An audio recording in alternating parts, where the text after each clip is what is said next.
Dan, when it comes to casting, I've noticed, a trend with you. You sort of have this trend of playing a psychiatrist, a doctor, a salesman, or a lawyer, and sometimes even like this just awkward guy. Like when a casting director or agency calls you for a role, do you ever just assume it's automatically going to be a character like that? I figure that they're calling me because they're not looking for Tom Cruise.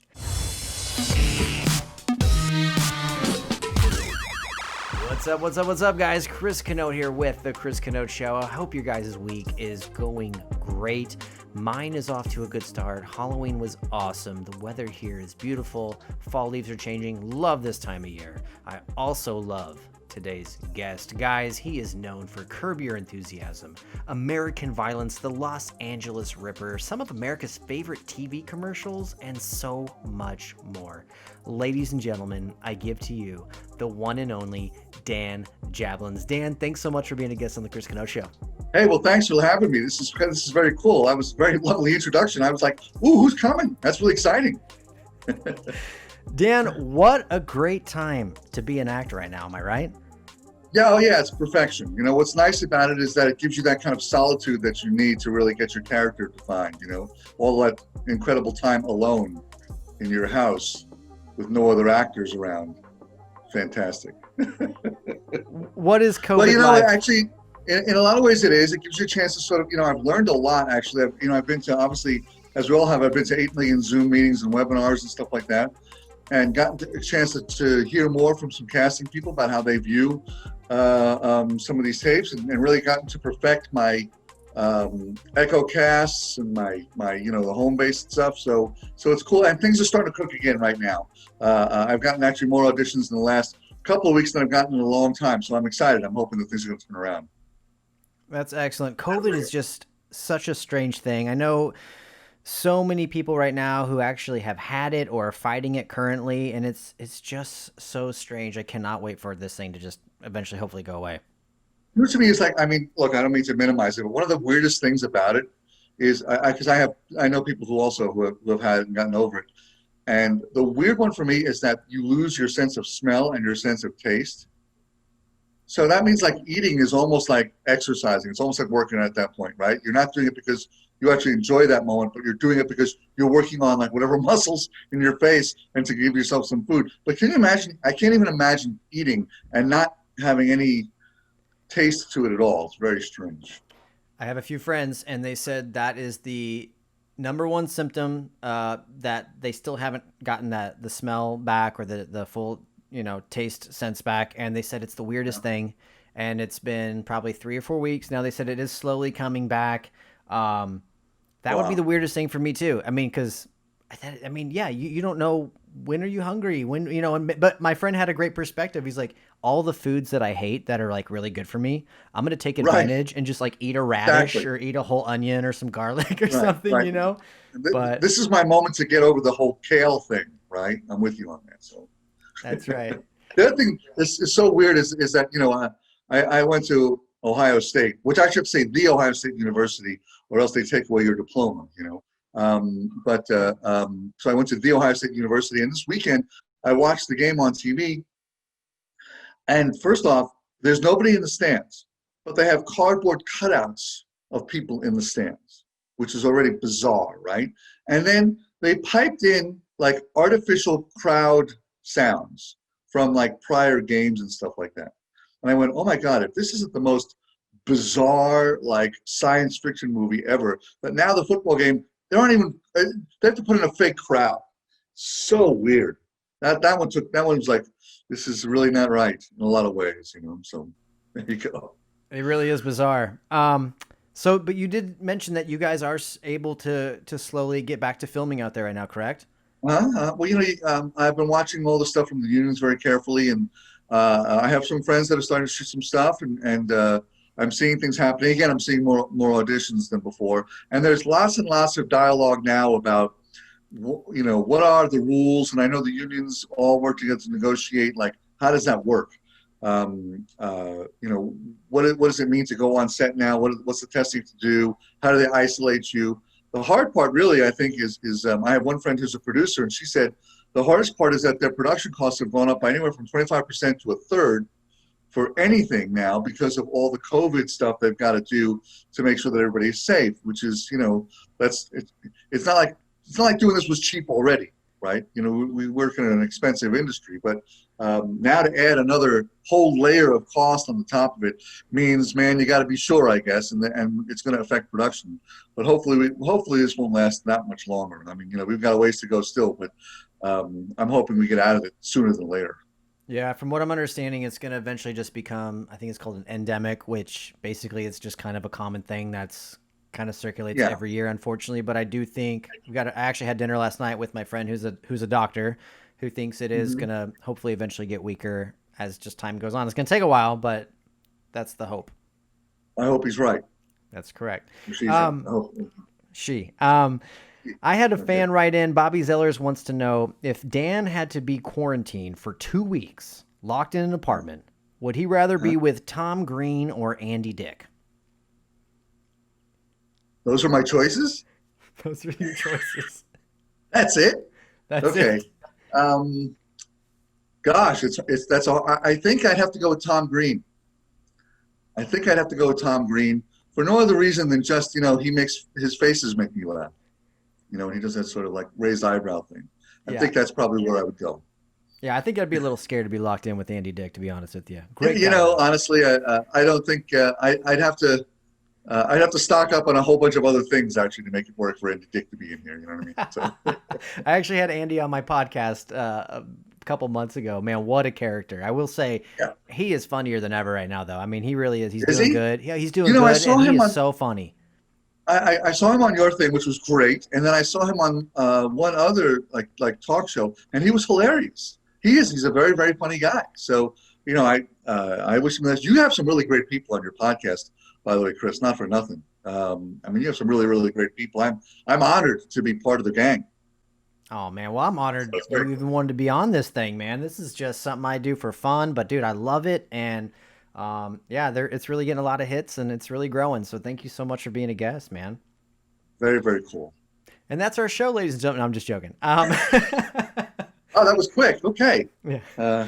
Speaking of Andy Dick, have you seen his Joe Exotic movie teaser yet? I have not. Oh my gosh, it's insane. You've got to check it out. Really? Yeah. Well, have you watched the Joe Exotic series on Netflix yet? No, I don't know about this. You've also got to watch that. It pretty much helped America get through the first part of the quarantine. It is wild. Really? I interviewed that man. Look up Joe Exotic, the Tiger King when we're done with this. I guarantee you, Dan, I want you to just shoot me a message and see what you think afterwards. I'll talk to you after. There you go. But anyway, let's just jump right into it, Dan. When did you first get into acting? Well, I actually got into acting later than most. I went to college as a business guy and was working, and it was okay, that kind of stuff. And then I ended up at this like improv show in New York, and it was just great. I just loved it. I went, I could do that. And so then it happened from there. But the interesting thing was when I started to study with these guys at a place called the National Improv Theater in New York. They're not there anymore, but they were pretty much like the rulers of improv for a lot of time in the 80s. God help me, I'm aging myself. But anyway, I kind of fell in with those guys, and most of those guys that were there already, they had the acting thing from when they were much younger, right? So they knew like all the directors and playwrights, and they knew a lot more than I knew. I just kind of knew that, hey, this looks like it's fun, and I might be funny doing it, And so I had a lot of catching up to do. But we took over a space in Chelsea in New York, and just built a theater school there. And our artistic director was a woman named Tamara Wilcox Smith, and she taught some pretty big names in comedy, including she actually worked with Seinfeld, and she worked with Jim Gaffigan and Rita Rudner, and people like that, and many, many more. I can't even begin to tell you the names of the people. So I was in really good company a lot of the times. And that's how it started. It started there. I came to California in like 97, and then was able to do some stuff that I was able to get more auditions and more work and stuff like that. And that's when Curb happened. So that was really exciting. Yeah, it's awesome. Now, do you consider yourself like a method actor when someone asks you to play a role, or do you mostly just improv? Oh God, no! I'm definitely not a method actor. I definitely, I'm an improv guy. In fact, sometimes it's painful for me to learn to memorize lines. I'm like, oh, really? Can't I just like say whatever comes to me? And they seem to take a dim view of that sometimes, Chris. But no. And I did a movie one time with a method actor, and we were doing it was a comedy scene. I was playing a psychiatrist, right? That really wasn't interested in him, and so he's like laying on the couch and he's like all depressed, right? And so he has his lines about and he says stuff, and I pretend like I'm listening, but I'm actually drawing a sketch of myself giving him the finger. That's what's going on in the movie. Okay, so right before the thing starts, we're kind of going over our lines and talking about stuff, and he's like trying to get himself sad, method actor guy. So he's like, I'm thinking about this time when my dad, I had these birds, and my dad opened up the cage and let all the birds out free, and just like I watched all the birds fly away. It was like one of the saddest days of my life. I was like, wow. He said, what are you thinking about? I said, I'm thinking about you and your birds. I was like, I'm sort of going to be in the moment when it happens, and not 30 years earlier when your birds flew away. So I just don't think there's a lot I don't know who still really is a method actor anymore. I don't really run into those guys, because I just think it's a hard way to live. You got to constantly drudge up some awful memory or some great memory from your past, and that means you're only halfway listening during the scene, right? But then you got to drudge it up, and then if that loses its steam, like he's going to do the bird thing, I don't know, a couple more times to find it's like, yeah, my bird flew away, like it'll flatten out, and then it's going to be like, okay, now what are you going to talk? What else are you going to find out, dude? You have to look for some other super sad moment in your history to create that, as opposed to just creating it in the moment. Yeah, I mean, look at Heath Ledger. I mean, it mentally can take a toll on you. I mean, that Yeah, it literally messed with him so much to where some could debate it cost him his life. But I mean, I look at it's a other. tragedy. Mhm. It's a tragedy, and I think those guys get themselves so badly beat up and bruised, and have lost when someone decides to be an actor, it's not so they can go deeper into their own psyche to figure out stuff, right? They do it because there's a joy there, and there's an excitement there, and there's fun there, right? And then somehow in some class they get convinced that no, you've got to internalize very heavily there, and dig into your own whatever, and really experience your own personal suffrage and stuff like that. I'm just like, yikes, that's not why we did this, you know. And the profession can be tough enough without having to then tear yourself apart at the same time. And that's why you mostly do comedy as well, right? That's right. Well, yeah, exactly. Because I mean, I've done some dramatic things, and I really like doing those too. But somehow, I always get cast in the comedy thing. Chris, why is that? Do you think? I don't know. We'll get there here in a minute. Curb Your Enthusiasm just celebrated 20 years since it premiered on HBO on October 15th, year 2000. Can you Yeah, believe it's been 20 years already? it's unbelievable. I mean, Curb Your Enthusiasm is one of those shows that like it's an icon all by itself. It doesn't say that you can't give it to. Excuse me, maybe I can help. Hello, I'm Hiram Katz, attorney at law, and maybe I can straighten this out. First of all, in your implied contract with this man, there is nothing that allows you to restrict what he does with your product after he purchases it. So he can do whatever he wants with the food. And secondly, if you suspect that he's stealing another buffet from you, you'd have to be able to establish prior intent. Now, can you prove prior intent? Yeah, I didn't think so. So in the absence of that, I'm afraid there's really nothing you can do except probably apologize to these people and maybe buy them a round of drinks. Hmm? I'm sorry, and happy to get you a round of drinks. Apology accepted. That won't be necessary. Thank you. Thank you very much. Thank you. I hope you don't mind. I hate to see people ripped off that way, so I thought I would dive in. I am Hiram Katz, attorney at law. Here's my card. Enjoy your brunch. There is no show like it. You can't go. It's like any of these other ones. It's its own thing, and I was very flattered to be on there.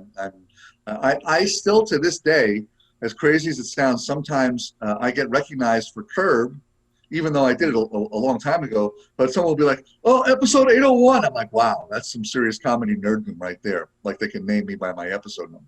But people who love that show really love it, and still, to this day, I get recognized from that show. How did Curb Your Enthusiasm come to be for you? Well, I auditioned for it like anything else, and they were looking for a guy to play like a Jewish attorney from New York.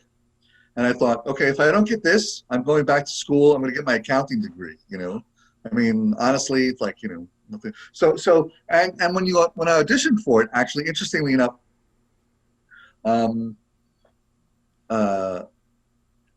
you audition with Larry and Jeff, and all of them were in the room. Like, I went in to do the audition, and there was Larry and Jeff right there, and I was like, wow, it's them, So fortunately, I did the audition, and I made them laugh, because the whole show is improvised, right? Like, a little bit, precious little going into that, right? I only knew when I did that show that I was going in as an attorney, and that's about all I knew. Were you nervous?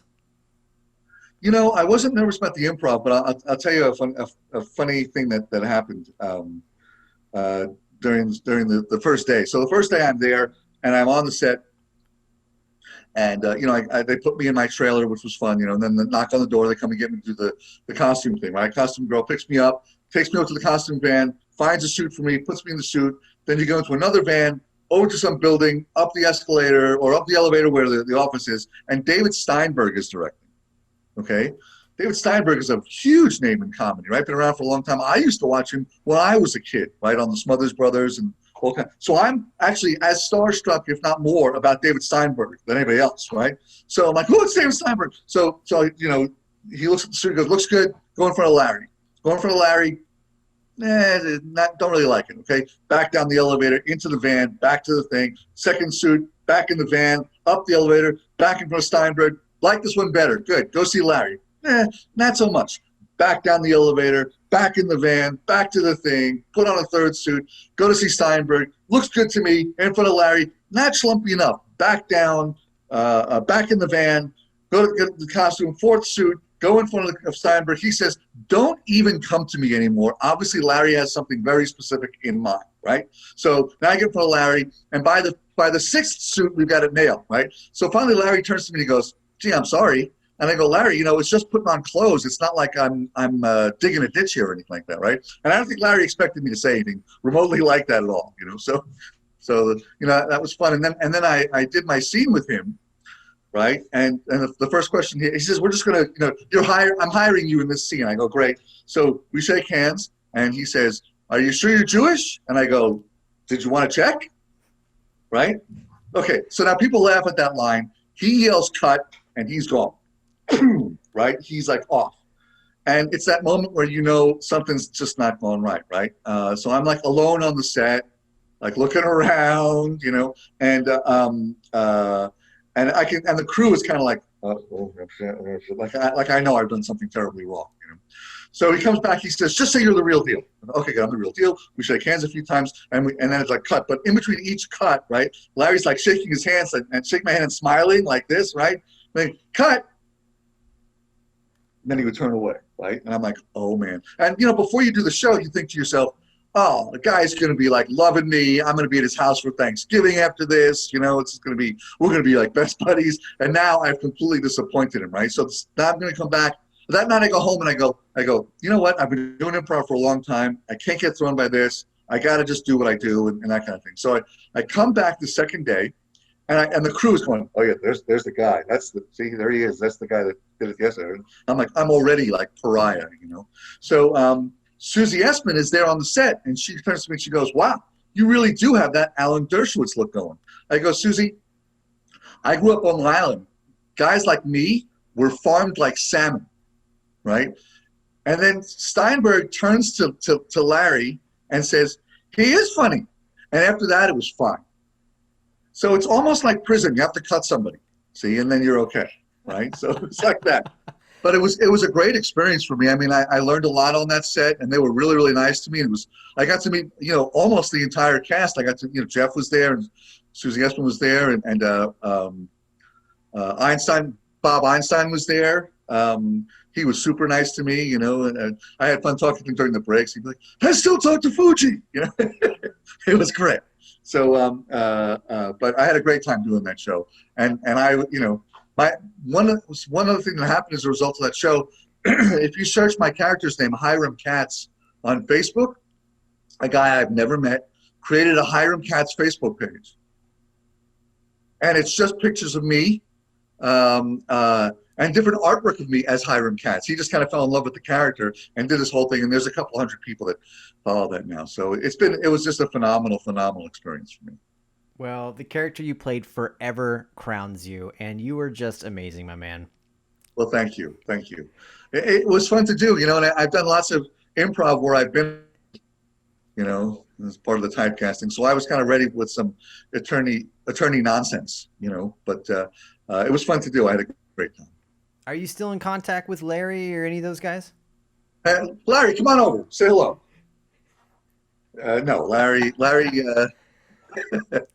When the scene was over, I was like looking for him to say thank you, and they were like, no, don't bother with that. But I thanked Jeff and I thanked all the other guys and producers. It was a great experience. Actually, a funny thing happened on that too, is that when I left the set, I said, so when is this going to air? And they said, oh, around April. Call the production office and give them the episode number, and they'll tell you what's in the air. So I would call, and they would go, what episode are you? Oh, okay. Oh, yeah. Lot of edits in that episode. Lot of edits. We don't know when that's going to air. A lot of editing. Okay. Call us, 2 weeks. Okay, call 2 weeks. A lot of edits. And after a couple of those, I thought, he cut me out. I am so on the cutting room floor here. It's just done. I was starting to wrap my mind around the thought that, maybe I'm not going to be on. Maybe it's just not going to happen. Then I get a phone call from Curb Your Enthusiasm, and they go, we need you back. You need to do some ADR. I'm like, okay, cool. So they had me come in to do my character's outgoing voicemail message. And I go, literally, I could have phoned this in. But but when I went back in, I'm like, oh, I was really glad to hear from you guys because, last night I kept hearing a lot of edits. I didn't know if this was ever going to air. They went, no, July 17th. I went, really? You've known all this time? That's crazy. So you never know. We work in an insane industry. Sure. I've talked this with other actors before, especially in the world of commercials that I've done. You never know if you're going to get this gig or not. Absolutely. So, and you never know why. So I have this other story I love to tell, if it's okay, if I can share about Please. Auditions. So, we work in such a weird industry, so there's these things I tell all the time. I was asked to audition for this thing. I'm waiting to go in, and the guy that was in before me is probably like 6'3", 6'4". He's probably like 250, 260, but like muscular guy, bald, big like monster guy. And the door opens, okay, and he comes out, and they're like patting him on the back. Oh, that was amazing. Do we have your cell phone? Fantastic work. Love what you did. It was unbelievable. And I'm like, I don't even need to go in. I mean, if you're in love with the guy, right, then go with the guy. And I go in, I do my thing, and the guy's like, it's kind of blasé. Okay. So it turns out they hire me, right? And I'm on set, and I don't see that guy anywhere, right? So I turn to the director, and I go, I don't get this. I mean, you were like loving on that guy, right? And me, nothing. And yet I'm here, and I don't see him. And he goes, well, the truth of the matter is that you did everything we asked you to do, so there was really nothing to say. And he goes, and as for him, we were scared to death of him. And we were just trying to get him out of the room because we thought he was going to kill us. And I was like, shouldn't you be more scared now? Like at the moment that he figures out you didn't hire him, don't you think he's looking for you? I was like, But you never know. So there are things that I've gone into audition for that I've thought, oh, nailed it. They love me and that kind of stuff. And then crickets, nothing. And then there were times that I thought they didn't like what I did. It wasn't interesting at all to them. And that's when I've gotten hired. So I've come to the thing of the process is so strange that who cares? You know what I mean? You have to audition and throw them away. Exactly. Yeah, absolutely. Yeah, it is strange. You just never know. You never know. You just never can even judge it. I mean, my friend Aaron Schwartz, he's an actor, and when he goes into auditions, he's like, man, I sucked. I was terrible. Next thing you know, he gets a phone call. Like, you got the gig. Right. He's like, oh my gosh. You just never know. You never know. Plus, there's an altered importance to the whole thing. I tell this story a lot too, but one time I get a phone call from the first agent I ever had. She says, I got you a thing, just go. And I go, what's it for? She goes, just go, it's gonna be fine.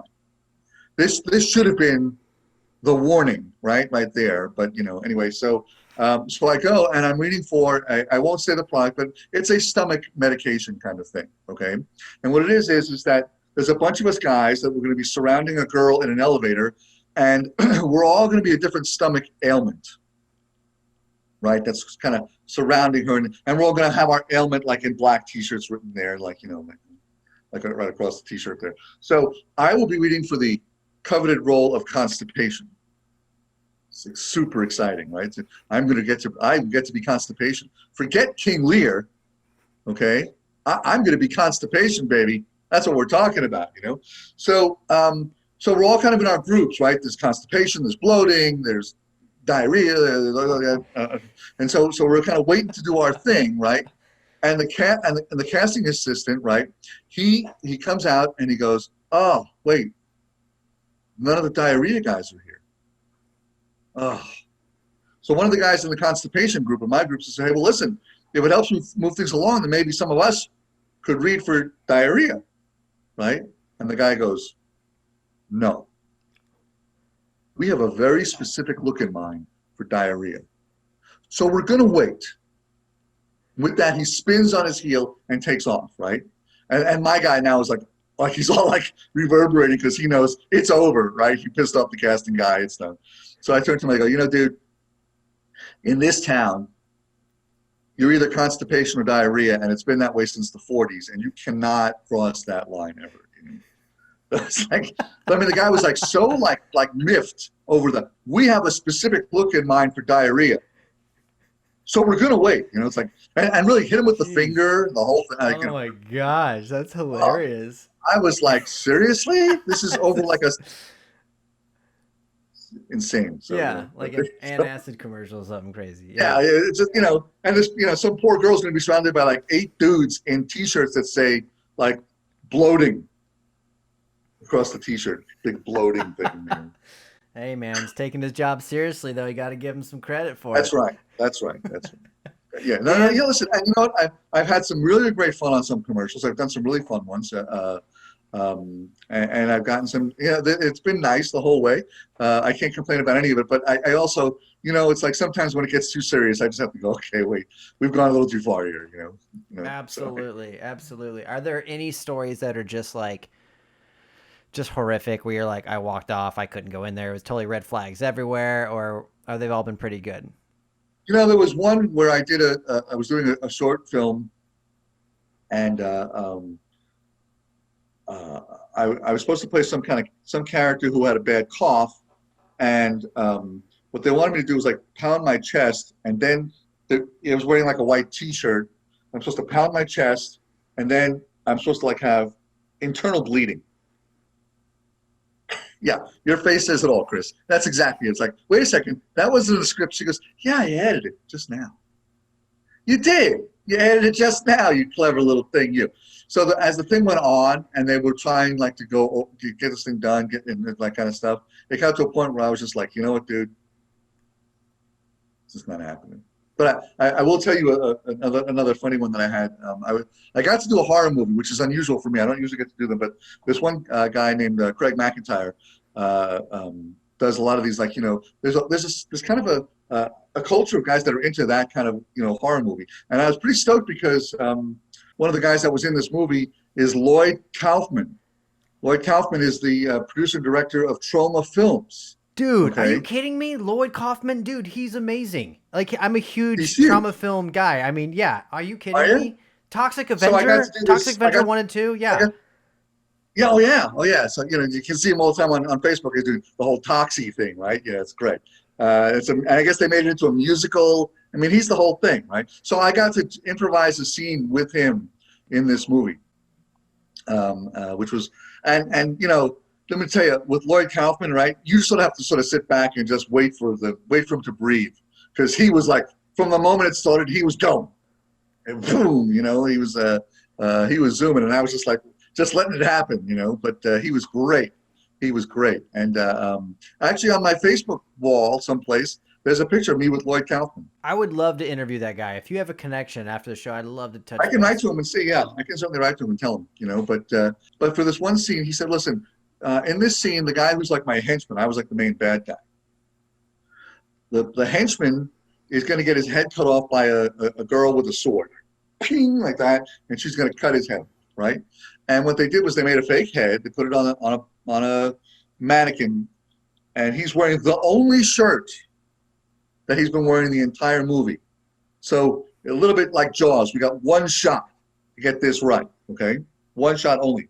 And when I get there, the director and the technical guys are fighting over the blood that's going to spurt when the head comes off, right? It's like, that kind of thing, right? How's that going to look? So the director's saying, listen, I don't want it to trickle. I want it to shoot because it's, I want it shooting. And don't worry, I've got enough pressure in the hose. It's going to shoot. Listen, it can't just spurt a little. I want it to shoot. I want like shooting blood. I get it. Okay, look, we only get one shot at this, and that's it. One shot, okay? Because after that, the shirt's ruined, the heads come off, and that's it. Now, one shot. Okay, make sure there's enough pressure. I want the blood to spurt. Okay, so now I'm standing. So here we go, okay? I'm standing in the video village thing, watching the video. I'm like right next to the director, right? Action. Girl cuts the head off. The guy hits the thing to make the blood come, and it shoots like a geyser. It is like full on, like straight up, and it has such strength behind it that the torso on the mannequin thing is spinning like this, like a top, zooming around, right? And we're just watching this old like little disaster thing, right? Blood is like, it's the old faithful thing just going, and it's spinning, right? And I'm just like watching it, right? And then the director turns to me and goes, we can use a lot of that. It's like, what the heck? Wow. I'm looking forward to seeing what that looks like. Do you remember what movie it was? Well, it's actually still in post-production. Okay, cool. Craig did a great movie called L.A. Ripper for people that are into the horror thing, right? L.A. Ripper. And I got to play, I was the comic relief in that one. I'm the only person who was not either hacking or being hacked to death in that movie. I'm like sort of the, I'm like the straight guy in porno at that moment in time. I'm like the boss guy that, Exactly. Nothing happens with. That's me. So the guy who's the real like criminal in the whole thing, he works for me at some restaurant.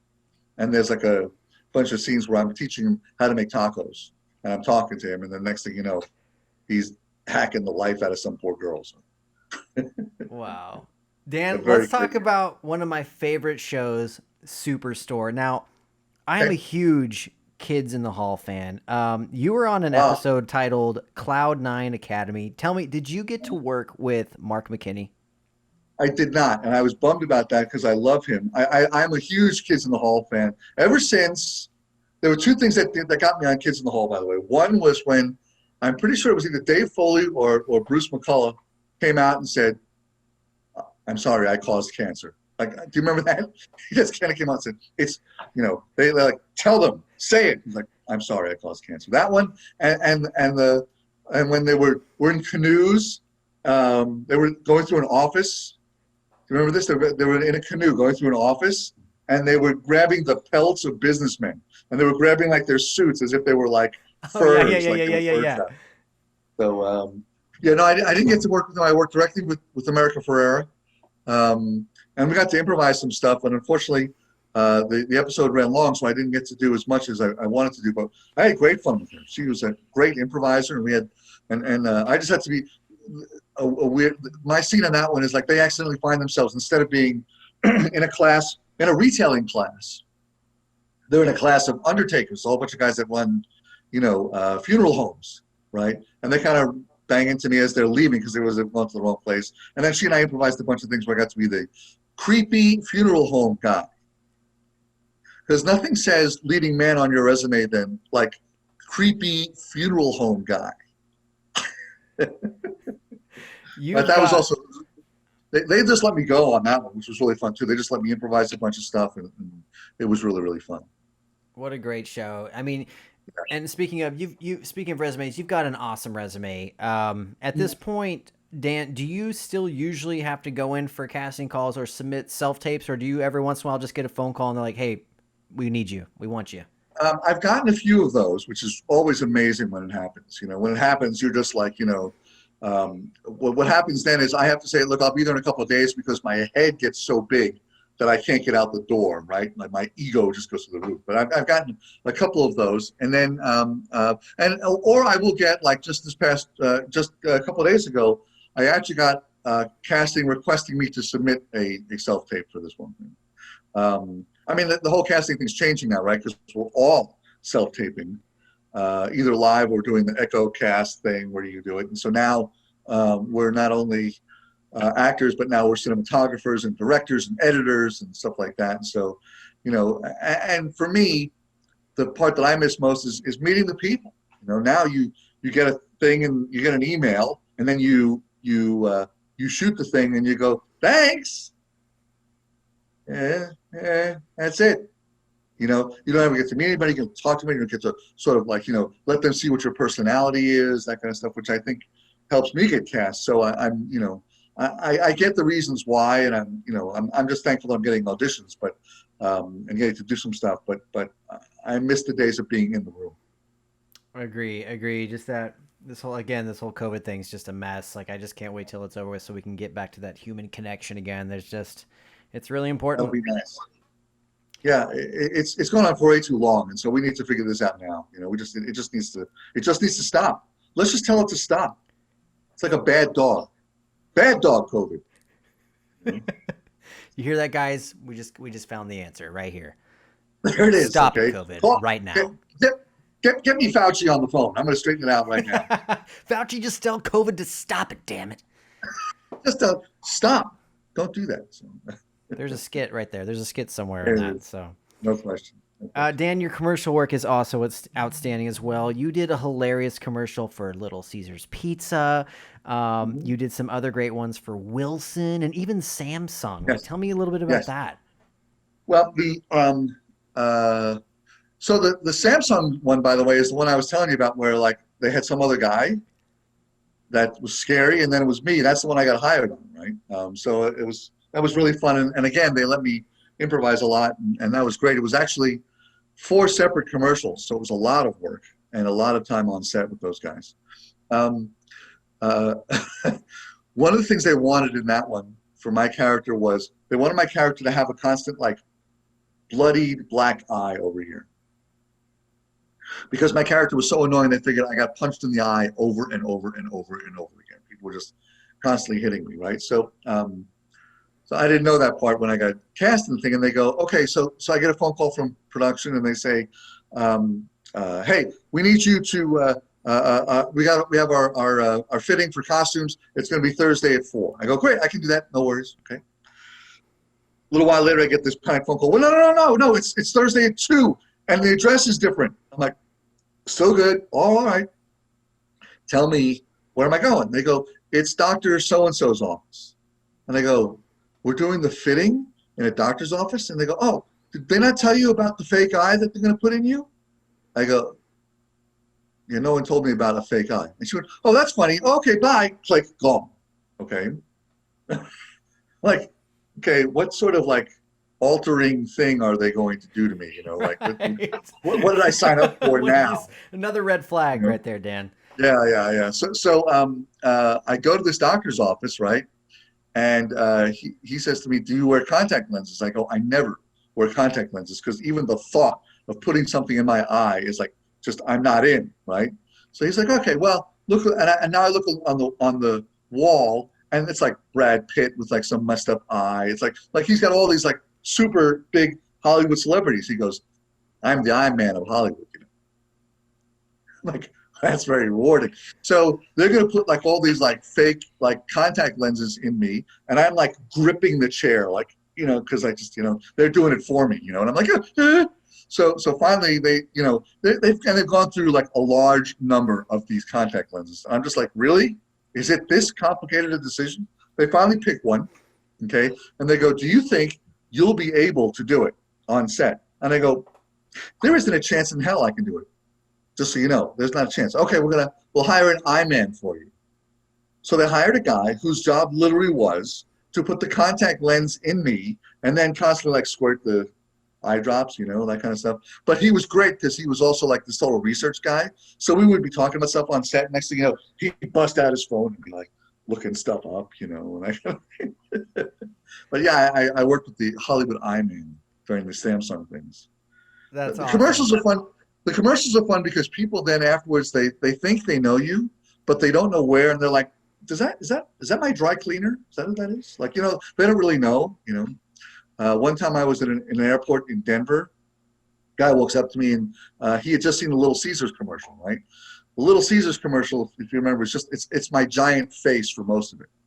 Okay, I'm way in, and I'm like on the phone listening to like some dopey pizza song, right? And then my wife on the set comes in and she goes, "Let's order a pizza." And I go, "Yeah, okay." And that's it. Okay. Pizza place, hold please. You're holding for pizza. And wasting your life. Yes, wasting your life. Let's go to Little Caesars and grab a hot and ready pizza. Don't listen to your wife. Keep waiting and holding and waiting forever. All right. Little Caesars, world's easiest way to pizza. Pizza. So a guy stops me in Denver Airport. He goes, "You're the Little Caesars guy." I go, "Yeah." And he goes, "Great, can I take a picture with you? My wife will never believe I met you." I'm like, "Sure." So I'm getting ready to like stand with the guy, like, you know, I'm gonna put my arm around him, so like that. He goes, No. I don't want that. I want the bored guy who was in the commercial, right? So he's like that, like in the commercial, and I'm like this. Brilliant.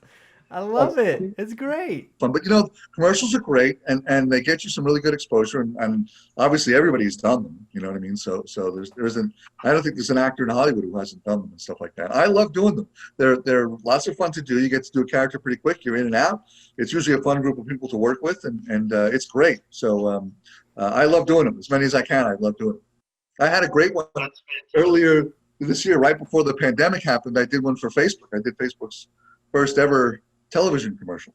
So that one aired a lot, and I got a lot of nice recognition out of that one, which was great. And it was the funny. I'll tell you one funny thing about that. I feel like I'm tying up all your air with stories, but I'll do it anyway. So they called me for a rehearsal for that when they come to go. You have me for a rehearsal, and you know it's like Wednesday at 8 a.m. I go, "Wait, that wasn't on the list that was originally sent." They go, "No, we need you for that one." I go, "Okay, well, I have another phone meetings I have to do between 8 and 9, but I can jump in at 9, but I can't get out of this other thing. It's kind of important." And they go, "Okay, that's fine. We'll find you a room at the dance studio where this is happening, and then from 9 o'clock, you'll join the rest of the dancers." Did you say dancers? They go, yeah. Listen, we were very clear from the very beginning. We wanted actors who can move. I go, "I didn't say I can't move. Okay, I'm not immobile, but like I don't this dance thing, you know." Meantime, I'm on the phone with my agent. "What did you say? What did you say?" You know, it's like I'm trying to figure out. You know, he's like, "It's gonna be fine. Don't worry, it's all right." I go in the next day. I do my thing from 8 to 9. I come out at 9 o'clock to join the rest of the dancers, of which there are like 30 or 40 of them. Okay, and she goes, and the choreographer's like, "Okay, let's run one more time." Okay, so turns on the music, and I watch this thing. And it's like full on high kick, Bob Fosse, that spinning, jumps, moves and stuff like that. And I'm like, wow. Okay. So I turn to the choreographer and I go, "Listen, if you had told me about this 6 months ago, I would be ready in 3 months." Like, it's like, you know, I mean, like from now, like there's just like not even a chance. And I go, "I'm playing the professor in this. Am I really, you know, this?" And so she goes, "Well, let me call the director and find out for sure." Meantime, I walk over some other guy, much heavier than me, a little around my age, and he's like, and I'm like, "How's it going out there?" And he's like dripping in sweat. He's like, "Really, really hard. Doing the best I can. Really, really hard." And I'm like, this is where I die. This is the end right here. This is where I'm killed. So she comes back and goes, "You know what? We called you in by mistake. Didn't need you for this at all." So I go, so before I could say the "you" of thank you, I am out the door because like I don't want them to go, "But you know, it'd be interesting as long as you're here. Just maybe the professor could do a couple little boogie on that." I'm like, "Okay, yeah, no, you need to leave me alone." So they're their own little mini movies, and the people that work in them are great. And I've always had a great time doing them. So and they are their own little films in a lot of ways. I've done some of them that really actually shoot very much like a movie. They're amazing, some of them. So You mentioned the eye contact deal, and I have a quick story. I love this story. It's so funny now. Probably not funny to the actor. I was doing a music video shoot for this guy named Riggs. He's the former guitarist for Rob Zombie. okay. And I was at his house. Matt, it's kind of strange. He lives here, and I live in Branson, Missouri. I don't know if you're familiar with Branson. Have you heard of it? I have heard of Branson, Missouri. I've heard of it anyway, but I don't. What have you heard about it, Dan? Come on, I always get interested in what do people have heard about Branson, Missouri. Be honest. Okay, I have some friends that live in St. Louis, but have come from surrounding areas, and so that's why I have heard of Branson. And it's beautiful there, right? Don't you have like the most amazing like isn't fall there like like the glory of all fall? Like you're like the gold standard of fall leaves and stuff like that, right? Pretty much. I just did a fall shoot yesterday. It's just gorgeous. The oranges, the reds, the maple trees, just amazing. But I was at this set, and the guys, being the former guitarist of Rob Zombie, his look is very kind of similar to that, very dark. And we had this bass player, and he wanted everyone to kind of have like this zombie look. So I had my special effects buddy Nathan Shelton, shout out, great guy in the industry, came out, and he was doing their makeup, spent several hours, and it got to the part where they're putting in the theatrical contact lenses in. This guy, just like you, has never had it done before, and he's like kind of freaking out. And and I laugh at this story. I feel so bad for this guy. So the guy's like laying there, and his eyes just pried open. He's like, "You sure it's gonna be all right?" He goes, "I promise, man. This thing's huge. Like some of those are just like ginormous, and you got to really climb in." So he opens the dude's eye up, and he starts putting it in there. And then the part is, like you said, they take the solution and just squirt it in, and then he closes his eye and he massages it like this. You're supposed to kind of massage it in. So the guy's eyes closed, and he's already freaking out, and he opens it up, and he goes, and it's gone. And I'm looking like this. I'm like, holy shit. And Nathan goes, And the guy goes, what? How's it look? And we're like, And Riggs, the lead guitarist and singer of the band, goes, I think it's going from that eye to that eye. And everybody just started dying laughing except for that dude. And that guy was freaking out. And honestly, it took several minutes, but it finally floated back up. And it was crazy, but it was also funny. Oh my God. Well, what people don't know about the theatrical thing is that many of them you can't see out of, right? Like the one that I had basically blinded me in that eye, right? And so, thankfully, the Hollywood eye man warned me. He said, "Listen, we're going to put this in, and then it's completely blocked. You're not going to see out of that eye." Because if you had not told me that, and he put it in, and suddenly I couldn't see out of that eye, I'm blind. I would have freaked out like hardcore. That's awesome. You've done a lot of work too with my buddy Ryan Kedrick on Valley Junk TV. Great guy, and he loves you, man. He loves you. Oh, well, I love him. I love all those guys at Valley Junk TV. I've gotten to do a couple episodes with him, and the cool thing again, it's just sort of like as much as whatever whatever he wants to do in that show, he also lets me just improvise and do my thing. But he and I get along great. We have a really, really great relationship.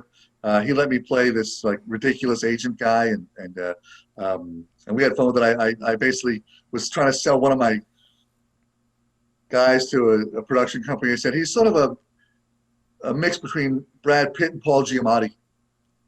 And he let me keep that in. It was really kind of fun. So he has, but you know what? Valley Junk TV has a ton of followers. People love that show. He's done an amazing job with it. And I think that eventually, once we get back to normalcy, I think I'm looking forward to doing some more stuff with him there. And I also think that's going to get picked up. He's with a great agency. He's got a great look. He's got a great concept going there, and he's just getting more and more followers. So he's doing all the right things. That's awesome. Really good stuff. Yeah, it really is. How do you know? How did you meet him?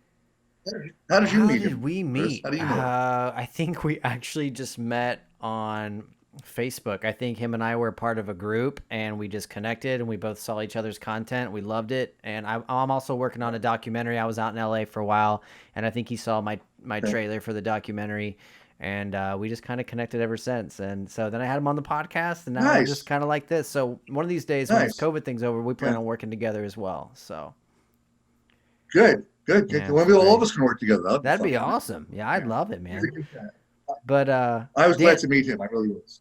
Oh yeah, Dan, I got more questions for you, but first a word from our sponsors over at Two Oddballs Marketing. Crazy name, great results. Guys, if you need a website like mine, canotefilms.com, go check it out because it's awesome. If you need graphic design, SEO, just like marketing in general, these guys do it all, and they're great at it.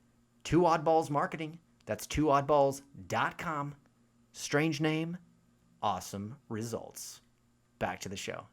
Dan, when it comes to casting, I've noticed, a trend with you. You sort of have this trend of playing a psychiatrist, a doctor, a salesman, or a lawyer, and sometimes even like this just awkward guy. So when a casting director or agency calls you for a role, do you ever just assume it's automatically going to be a character like that? I figure that they're calling me because they're not looking for Tom Cruise, right? I mean, I think so. I assume when they're looking, when they call me up, they're not going, oh, aren't you like this totally studly, handsome 25-year-old guy? You know what I mean? Like I figure they know it. I'm not Tom Cruise. I'm not Brad Pitt. I'm not that. So I think I'm called for those things. And you know what? Eugene Levy said a thing that I think is true for me too, which is like he said he never wanted to be the leading man guy. He likes being the character guy. You go in, you shoot your thing. You have fun and you're out and you don't have to carry the movie, you don't have to do a lot with that kind of stuff. And to me that's like kind of the ultimate. If I can go in, do a couple of days, have a great time, meet the great people, and then be out of there, you know what I mean? I think that's ideal. So the more of that I can do, the better. You did play a crackhead once though in the movie X Bros. That was hilarious. Yeah, I was not. It's like I was like, wait, who? Who's playing the crackhead? Me? Wow. And so, and an incredible amount of time was spent on the makeup of that, by the way, to get my crackhead face right in that. That's that guy, by the way, who created that movie, The Two Bros, is just a comedy genius, by the way, Joey, and he's just brilliant. And I had a great time shooting that movie with them. It was a very short thing. We were out on a boat for a little while there, and and the guy that's with me in that role, the guy that's supposedly like my gay lover in the thing, which is another thing people don't look at me and go, oh, we'll cast him for the, I never get, but he's like this gigantic German guy. And he's like, his first line is, oh my God, I love crack. And I'm like, yeah, this is typical for me. This is what I do. But it was a very fun shoot. We had a great time. And he had, Joey has that character down really, really well. So I did play crackhead. It's true. You played a great crackhead. No, but for real, man, like I said, it's amazing what you do because you can literally do everything from serious roles to the most comedic things ever. And that's why I think that's really just awesome about you. And I have to applaud you for that. A lot of that takes a lot. I do think a lot of that has to do with my improv background. In improv, you have to be prepared to be anything. So I think that's part of it. And I think you also have to just, go back to enjoying the work. Again, you can't get too serious about this. You got to, oh, I'm going to be a crackhead. Really cool. Okay, we'll do it. I can tell that about you. And I think that's what's so great. You can tell you're having fun with what you're doing. I think the improv stuff, that's where it's at. I think, and it just shows in your work and it's just fantastic. Thanks, Chris. Yeah. And you're, and with COVID and everything right now, Dan, like what direction do you see the film industry going in like 2021, 2022? I think what this is kind of proving to all of us is that there's going to have to be more outlets for entertainment. So I think there's just going to be a ton more content produced. And so I'm actually encouraged. I think that actually there's going to be more and more stuff that comes out, more and more things for people to work on. It's kind of demonstrates to us all that, especially with the advances in technology, that it no longer requires the kind of budgets it used to require. So, especially for comedy things, but, things that are a bit more, not so special effects driven, right? There's going to be lots of room for a lot of that stuff to be produced and shot and distributed and that kind of thing. So I'm encouraged. I think there's just going to be a ton more to do, and I'm excited. I think there's just going to be lots and lots more to do, and I hope I can do. I only want to work in about 40% of what the industry produces. Okay, that's all. I just want to be in 40% of it, and after that, the other actors can have the rest. That's all. That's great. And what a great perspective, really, because things have been looking so grim this year. And I really do believe without the bad, we can't experience the good. And I really think 2021, it's going to be like the 70s maybe all over again. You never know. I mean, it's going to be different, but I think people are going to be stoked about new ways and of doing things. Now, the only thing I do worry about, how do you feel about like the movie theater industry, where really it's just hurting my heart seeing a lot of them just shut down around here and stuff. Luckily, nothing has shut down indefinitely, but they have closed for a while. Well, and some of them it's a little scary in terms of what's going to happen with them financially. But I do think that the moment that we can get back, I think people are going to be dying to go to the movies again, and I think they're going to rebound. They're going to make it back. And if it's not those exact organizations, it will be another organization that finds a way to make a great deal on the real estate, make a great deal on the facilities, and find ways to do it and get it out there. But I think, it's weird now not to go to the movies.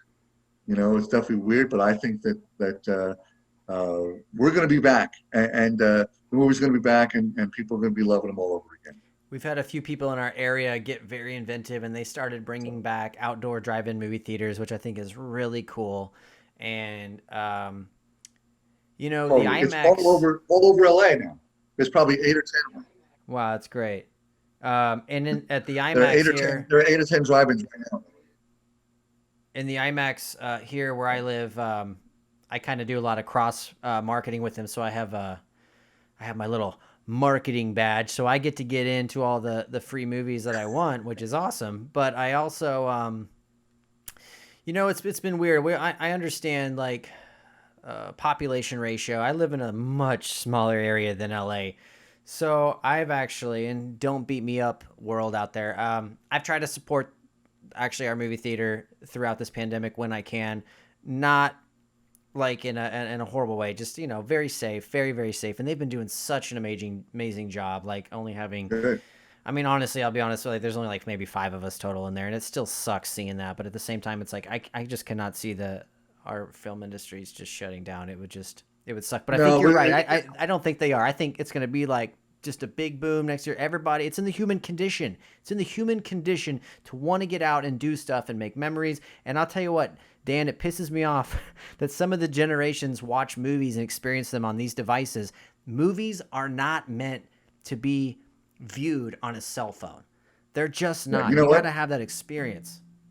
Not only that, but people are not meant to be viewed on the cell phone. People are meant to be viewed in person.